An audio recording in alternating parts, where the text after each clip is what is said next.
Periquillo Sarmiento. Capítulo 10. Aquí cuenta Periquillo la fortuna que tuvo en ser asistente del coronel, el carácter de su embarque para Manila y otras cositas pasaderas. Cuando a los hombres no los contiene la razón, los suele contener el temor del castigo.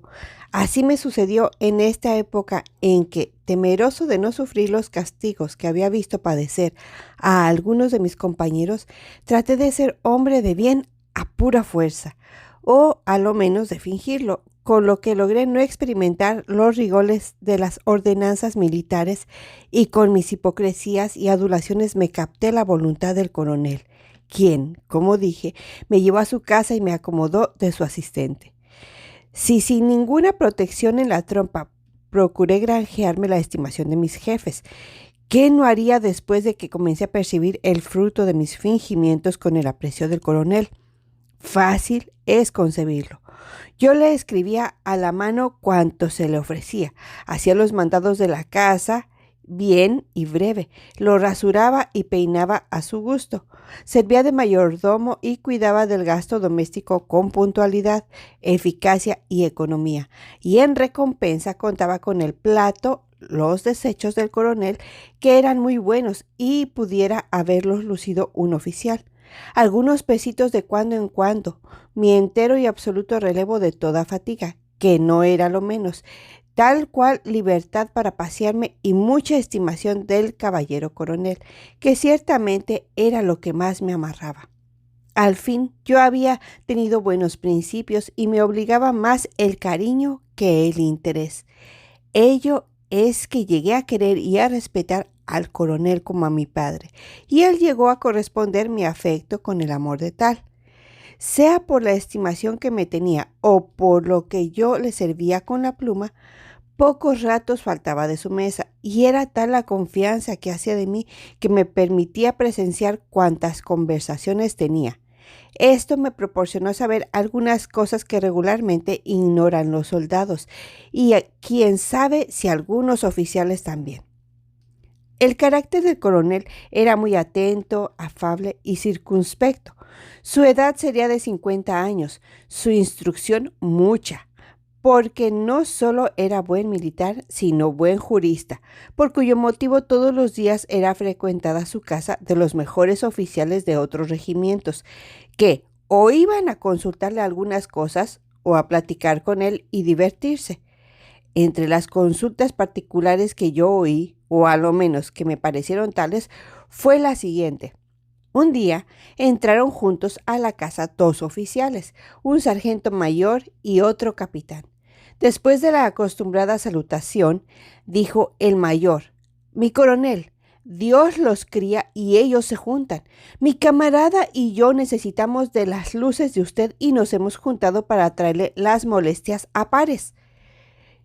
Yo tendré complacencia en servir a ustedes en lo que pueda», respondió el coronel. «Digan ustedes lo que ocurre».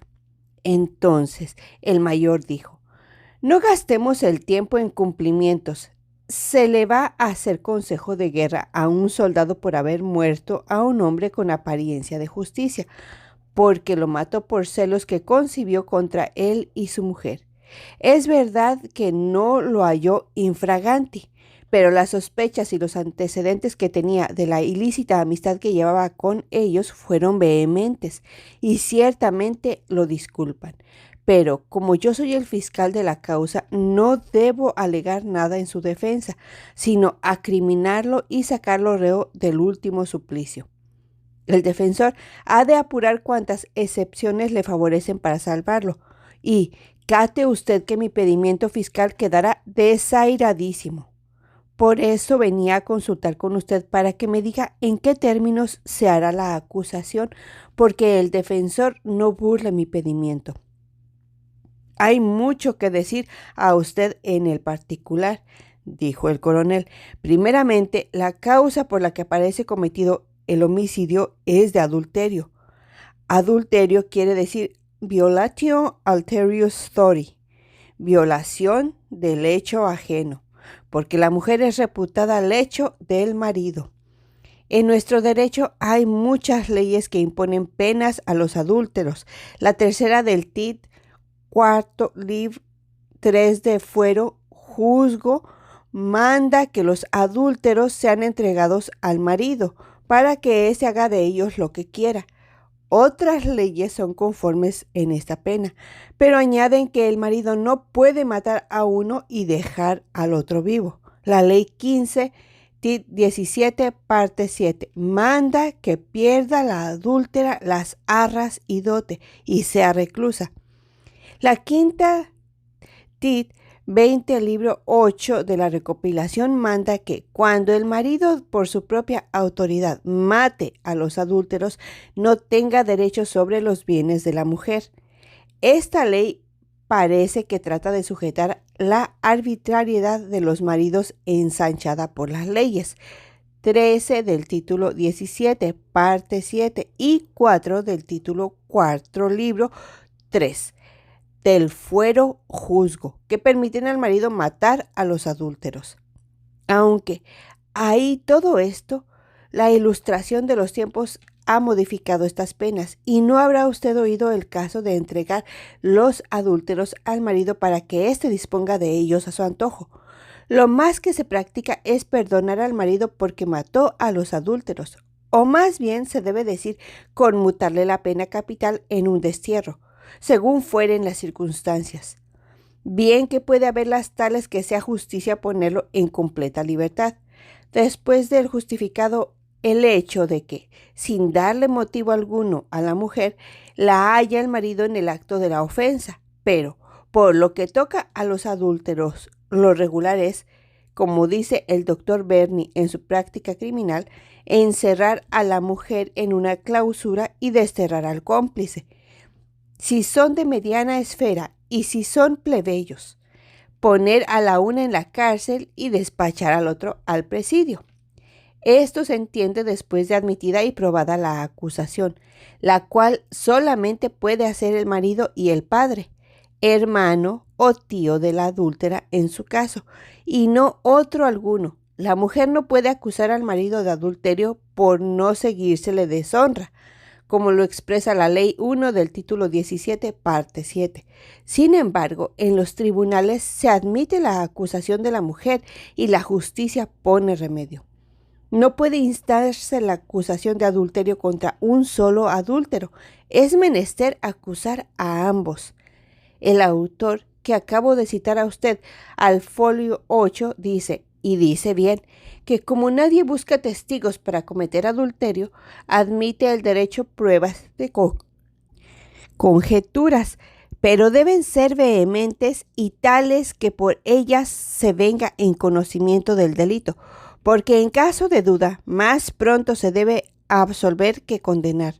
Las presunciones que denotan con claridad el adulterio son cuando testigos dignos de fe y crédito, aunque sean de la propia casa, declaran que han visto a Pedro y a Marcia en la misma cama, o lugar sospechosos, o solo en estos lugares, o encerrados en un cuarto, o desnudos, o besándose o abrazándose. Sobre esto hablan con extensión varios intérpretes. Las excepciones que favorecen a la mujer adúltera son las siguientes. Primera, cuando el marido emprende querella sobre causa del adulterio y después la deja con ánimo de no seguirla. Segunda, cuando el marido dice ante el juez que no quiere acusar porque está satisfecho de la conducta de su mujer o cosa semejante. Tercera, cuando el marido recibe a su mujer en su lecho después de saber que es adúltera. Cuarta, cuando el marido fuere sabedor y consentidor. En este caso, lejos de poder presentarse como actor contra su mujer, es reo de lenocinio quinta, cuando la mujer fuese forzada.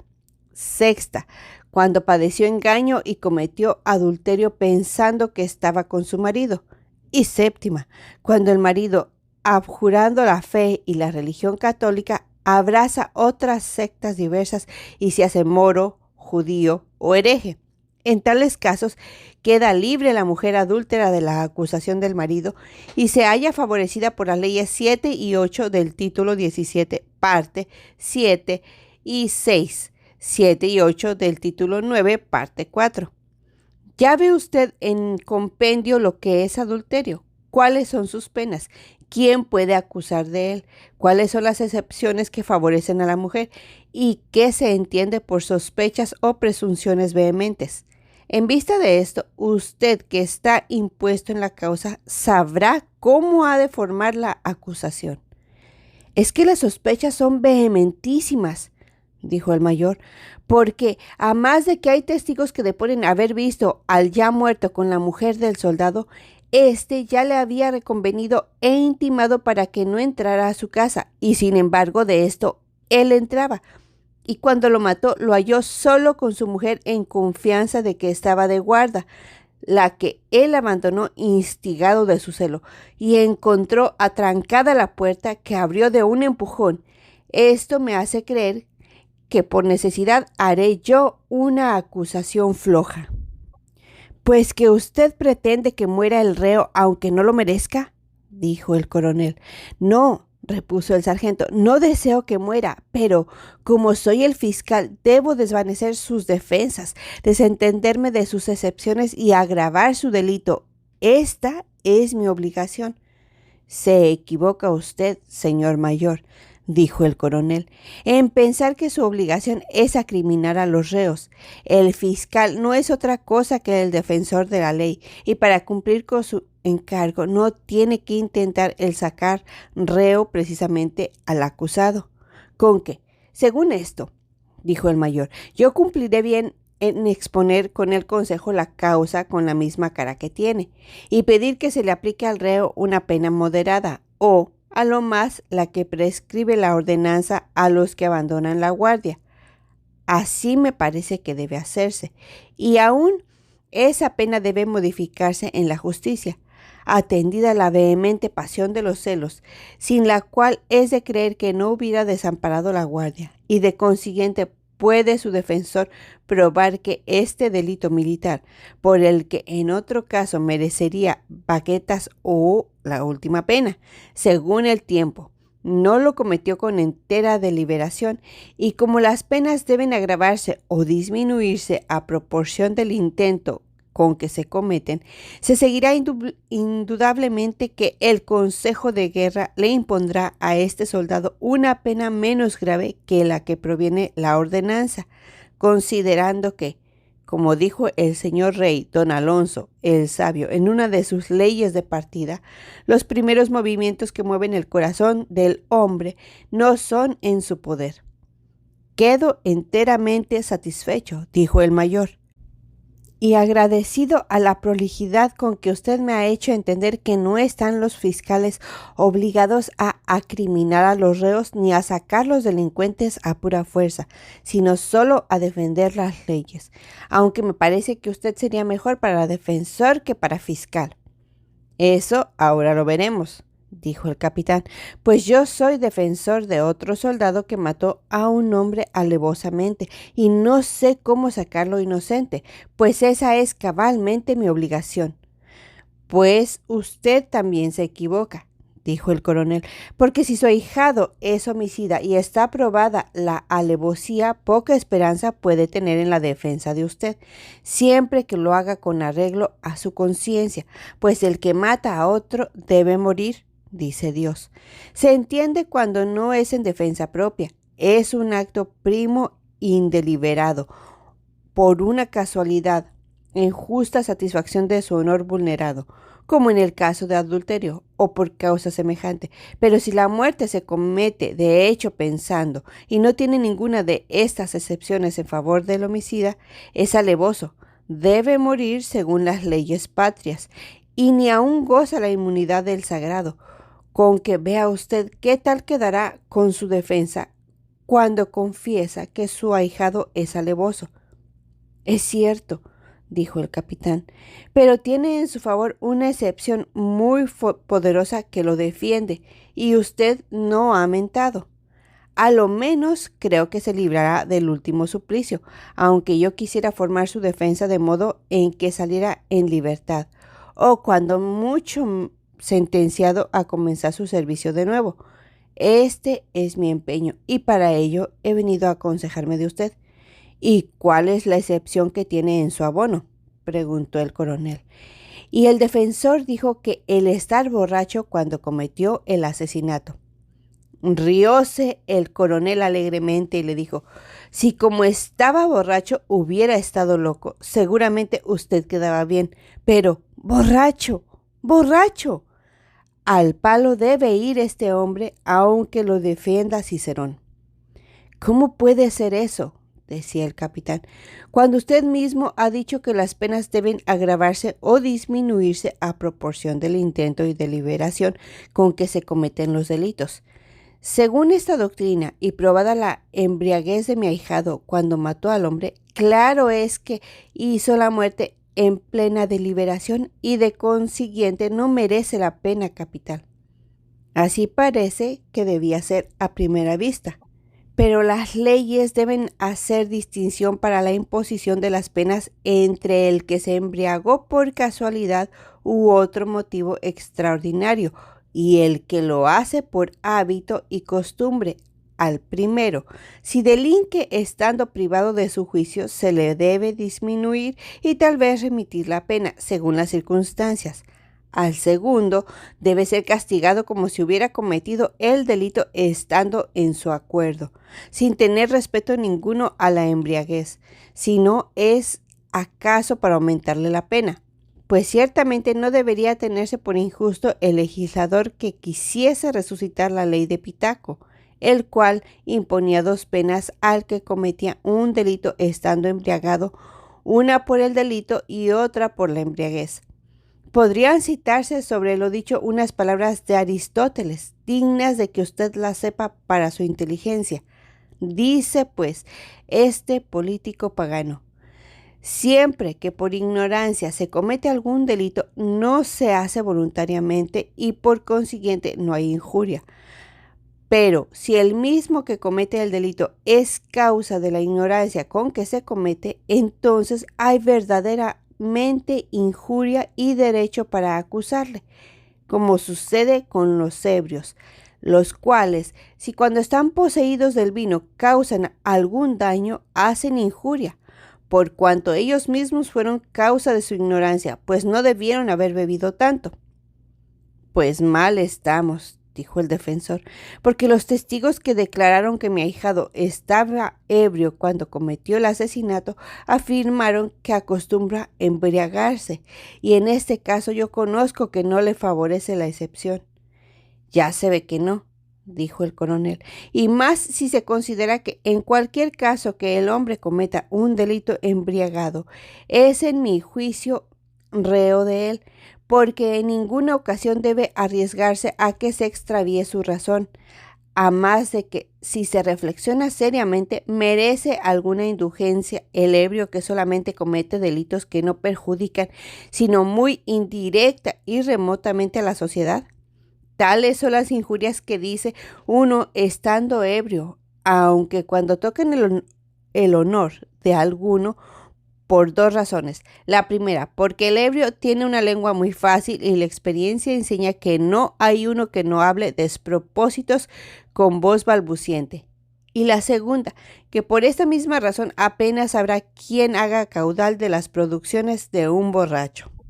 No así cuando el delito interviene acción y otras circunstancias que claramente denotan bastante conocimiento y deliberación en lo que se hace, como es el caso de un homicidio, pues entonces el agresor se previene de un arma, busca el objeto de su ira, dispone la ocasión a su venganza y asegura el golpe fatal con tanta fuerza y tino como pudiera el hombre más en su juicio. Por cierto, que yo jamás perdonaría la vida al que se la quitara a otro, so pretexto de estar ebrio.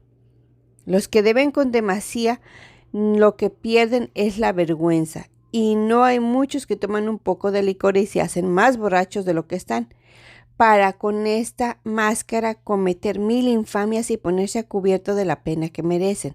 Pero, a más de que estos no son acreedores a ninguna disculpa, aun cuando en realidad estén con la razón trastornada, la merecen menos, porque aunque padezca esta falta, la padecen por su causa y son acreedores a 2 penas, como se ha dicho.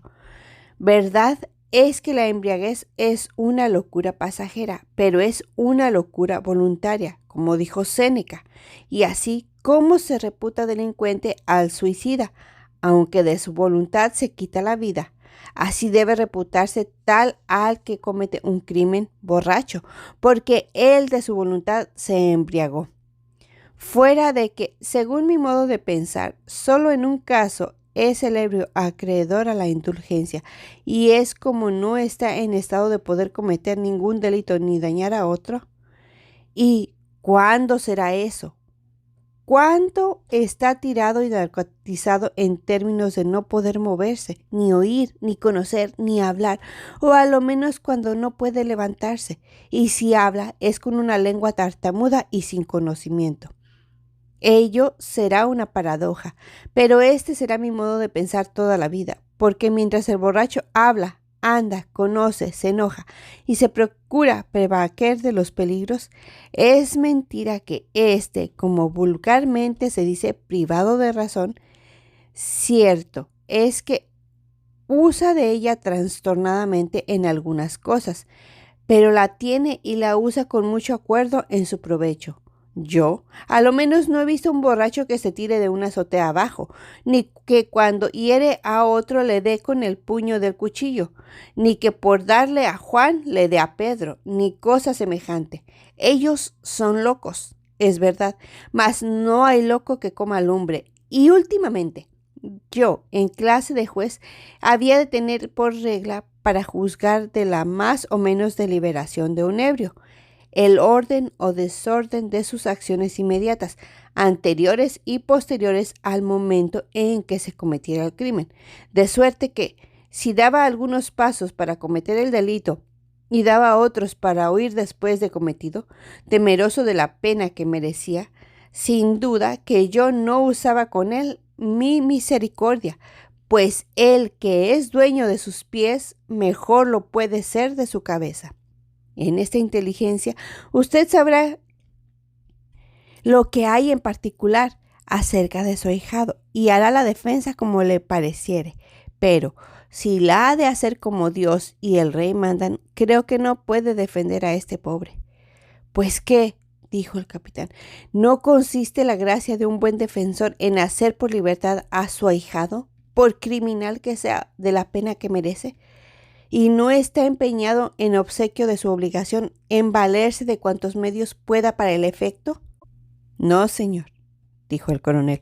La obligación del defensor es examinar si está bien justificado el delito, examinar la fuerza y el valor que tienen las pruebas que hay contra el reo, escudriñar la clase de los testigos y su modo de declarar, fondear, si entienden lo que han dicho, ver si se concuerdan entre sí en lo sustancial del lugar, tiempo, modo, persona, ocasión y número, o si por el contrario van tan conformes en sus dichos que pueda presumirse soborno. Si hay en las declaraciones variedad o inverosimilitud y otras cosas así, de modo que la obligación del defensor es alegar en favor de su cliente cuántas excepciones le favorezcan en derecho, y examinar si la causa padece alguna nulidad para apoyar en esto su defensa. Mas no les es lícito el valerse de medios siniestros e ilegales, como corromper testigos, presentar documentos falsos, censurar injustamente al fiscal y usar otras diligencias como estas que se oponen a la justicia y a la moral. Pues, camarada, dijo el mayor al capitán, si no venimos a consultar con el señor coronel, íbamos a quedar frescos cada uno de nosotros por su lado, usted queriendo salvar a un delincuente y yo tratando de acriminar al que no lo es, o a lo menos al que no lo es en el grado que yo lo suponía. Por eso es bueno, dijo el defensor, no fiarse unos de sí propio, y más en estos casos en que va la vida de un hombre de por medio, o el bien general de la República, sino sujetar su dictamen al mejor, como hemos hecho. Por mi parte, doy a usted 1000 gracias, señor coronel, por su oportuno desengaño, y yo se las repito también por el que me ha tocado, dijo el fiscal. En esto variaron de conversación y después de haber hablado un rato cosas de poca importancia se despidieron. De esas consultas presenté varias y comencé a sentir cierta gana de saber. Ello es que yo me desasné un poco a favor de las conversaciones de aquel hombre sabio y de su buena librería, que la tenía pequeña pero selecta, y no para mero adorno de su casa, sino para su entendimiento. Rara vez le faltaba un libro en la mano y me decía frecuentemente: hijo, no están reñidas las letras con las armas. El hombre siempre es hombre en cualquier clase que se halle y debe alimentar su razón con la erudición y el estudio. Algunos oficiales he conocido que, aplicados únicamente a sus ordenanzas y a su colon, no solo no han dedicado a ninguna clase de estudio ni lectura, sino que han visto los demás libros con ciertos aires de indiferencia, que parece desprecio, creyendo, y mal, que un militar no debe entender más que de su profesión, ni tiene necesidad de saber otra cosa, sin advertir que, como dice Saavedra en su Empresa Sexta, una profesión sin noticia ni adorno de otras es una especie de ignorancia. Por eso, también he visto que estos sujetos han tenido que representar al convidado de piedra en las conversaciones de gente instruida, quedándose, como dicen vulgarmente, como tontos en vísperas, sin hablar una palabra, y son los que han sabido tomar mejor partido que los que han querido meter su cuchara y salirse de la corta esfera a que han aislado su instrucción, que apenas lo han intentado cuando han prorrumpido en mil inepcias, granjeándose así, cuando menos, el concepto de ignorantes. Si tú, Pedro, llegares alguna vez a ser oficial, procura ilustrar tu entendimiento con los libros y aplícate a ignorar cuanto menos puedas. No quiero que seas un omniscio ni que faltes a tus precisas obligaciones por el estudio, pero sí que no mires con desdén los libros, ni creas que un militar, por serlo, está disculpado para chorrear disparates en cualquier conversación, pues en este caso los que lo advierten o lo tienen por un necio pedante, o tal vez su falta de instrucción la atribuyen a la humildad de sus principios. Por el contrario, un militar instruido es apreciado en todas partes, hace número en la sociedad de los sabios y él mismo recomienda su cuna manifestando su finura sin tener que acreditarla con el documento de sus divisas. No están, repito, reñidas las letras con las armas, antes aquellas suelen ser y han sido 1000 veces ornamento y auxilio de estas. Don Alonso, rey de Nápoles, preguntando que a quién debía más, si a las armas o a las letras, respondió: en los libros he aprendido las armas y los derechos de las armas. Muchos militares ha habido que, penetrando de estos conocimientos, se han aplicado a las letras lo mismo que a las armas, y nos han dejado en sus escritos un eterno testimonio de que supieron manejar la pluma con la misma destreza que la espada. Tales fueron los Franciscos Santos, los Gerardos Lobos, los Ercillas y otros varios. Por lo que respecta a tu conducta, en el caso supuesto, no debes ser menos cuidadoso. Debes vestirte decente, sin afeminación, ser franco, sin llaneza, valiente en la campaña, jovial y dulce en tu trato familiar con las gentes, moderado en tus palabras y hombre de bien en todas tus acciones. No imites el ejemplo de los malos, no quieras parecer más bien hijo de Adonis que amigo de Marte. Jamás seas hazañero ni baladrón, no a título de carácter militar, según entienden mal algunos. Seas obsceno en tus palabras ni grosero en tus acciones.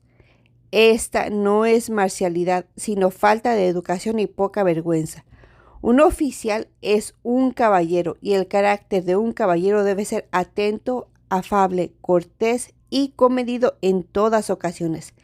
Advierte que el rey no te condecora con el distintivo de oficial, ni condecora a nadie para que se aumenten los provocativos, los atrevidos, los irreligiosos, los gorrones ni los pícaros, sino para que bajo la dirección de unos hombres de honor se asegure la defensa de la región, de la religión católica, su corona y el bien y tranquilidad de sus estados. Reflexiona que lo que un soldado merece pena como 2, en un oficial debe merecerla como 4, porque aquel las más veces será un pobre plebeyo sin nacimiento, sin principios, sin educación y acaso sin un mediano talento, y por consiguiente sus errores merecen alguna indulgencia.